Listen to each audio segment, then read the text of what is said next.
जगभरात 12 मे रोजी आंतरराष्ट्रीय नर्स दिन साजरा केला जातो। हा दिवस नर्सेसच्या समर्पण, करुणा आणि निरंतर सेवेला सन्मान देण्यासाठी समर्पित आहे। आज आपण जाणून घेणार आहोत नर्सिंगमध्ये क्रांती घडवणारी इंग्लंडची धाडसी महिला कोण आणि या दिवसाचे महत्त्व काय आहे या विषयावर बोलणार आहोत।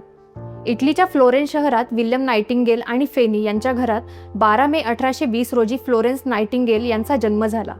नंतर त्यांचे पालनपोषण इंग्लंडमध्ये झाले। वयाच्या 16व्या वर्षी त्यांना जाणीव झाली की त्यांचा जन्म समाजसेवेसाठी झाला आहे। 1854 मध्ये क्रिमिया युद्ध सुरू झाले। या युद्धात अनेक सैनिक मरण पावले आणि हजारो जखमी झाले। फ्लोरेन्स परिचारिकांचे पथक घेऊन युद्धस्थळी पोहोचली। त्यांच्या अथक प्रयत्नांमुळे सैनिकांचा मृत्यूदर घटला आणि रुग्णांची परिस्थिती सुधारली। त्यांच्या योगदानाच्या सन्मानार्थ जगभरात जागतिक नर्स दिन त्यांच्या जन्मदिवसानिमित्त म्हणजेच 12 मे या दिवशी साजरा केला जाऊ लागला। या निमित्ताने नर्सिंग क्षेत्रात उल्लेखनीय कामगिरी करणाऱ्या परिचारिकांना फ्लोरेन्स नायटिंगेल पुरस्कार देऊन सन्मानित केले जाते। ऐका हो ऐका मराठी पॉडकास्टच्या पुढील अपडेट्स जाणून घेण्यासाठी आमच्या चॅनलला सबस्क्राईब करा व बेल आयकॉन प्रेस करायला विसरू नका। धन्यवाद।